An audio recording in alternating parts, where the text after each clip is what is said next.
funcionar a escola de Sérgio do Pará. Aí, aqui no Norte Soneca. Até então, começou a trabalhar com essas pessoas deficientes, mas ainda assim era com o objetivo qual? De limpar, de emendar. Essa era a política.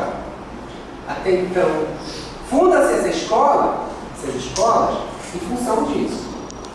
E também teve uma campanha para alfabetizar essas pessoas. Então, em função dessas campanhas, feitas lá em Brasília, é que se cria as escolas. Nessa época, criou muitas escolas pelo Brasil todo. Escola de Sérgio, e agora vai chegar em 59, chega finalmente a origem do Astério de Campos. Em 1959 vão 4 professores: Geni Gabriel, irmã do Almir Gabriel. Sabiam disso? É irmã dele. Ou tia da família, parente do Almir Gabriel. Eu tenho a impressão que era irmã. Edneia Ataíde, ninguém conhece. Judite Alves, Davina e Geni Gabriel. Então vou botar 1, 2, 3, 4, 5. Tá, e Cordélia Raiol. 5 professoras foram para o Rio de Janeiro. Elas receberam passagem do governo da época e foram ao Rio de Janeiro. Eu não sei exatamente como elas foram, porque na época, 59, não existia ainda Belém, Brasília. Então, deve ter demorado muito para elas chegarem lá, se elas foram de ônibus. Eu também não sei se elas foram de avião, já existia avião na época. Mas eu não sei se o governo pagou passagem de avião para elas. Só sei que deve ter demorado muito para elas chegarem no Rio de Janeiro. Tanto é que só 2 voltaram. Das 5, só 2 voltaram. Como assim? Sabe qual é a ideia? A idade que elas foram para lá? 17, 16, 17 anos. Na época, as professoras se formavam bem cedo, né? Acabaram casando para lá para o Rio de Janeiro e não voltaram mais. Só voltaram 2. Que foi a Geni Gabriel e a Cordélia Raiol. E aqui, chegando aqui em Belém, elas fizeram essa campanha para a educação no Sul. E dentro dessa campanha tinha a proposta de criar uma escola.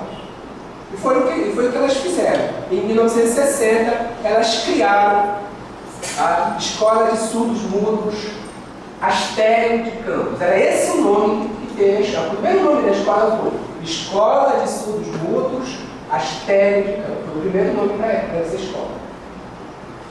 Ainda na proposta de higienizar, limpar da sociedade,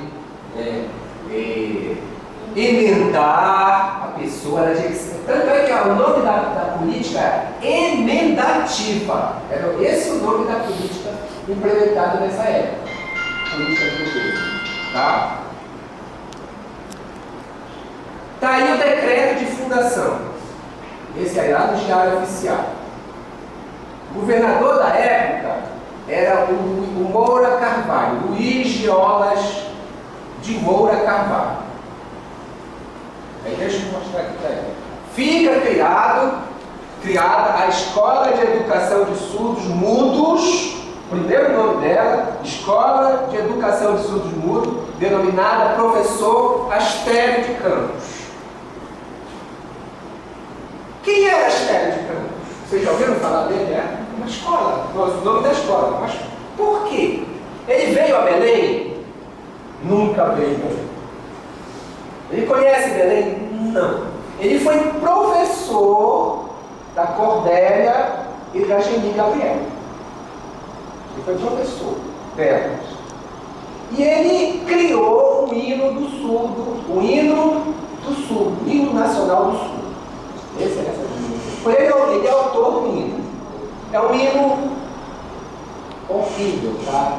Incentiva a falar, né? apenas a falar. E fez parte de uma campanha para alfabetização também. Na época se dizia, o surdo pode falar, leve-o a uma escola mais próxima, lá ele vai ser salvo.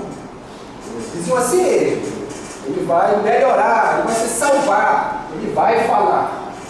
Era isso que se dizia na época, dentro dessa campanha aí de emendar. Em 1960, tá? 21 de outubro de 1960. Por isso, dessa data aí, desse decreto, é que é o aniversário da escola Astério.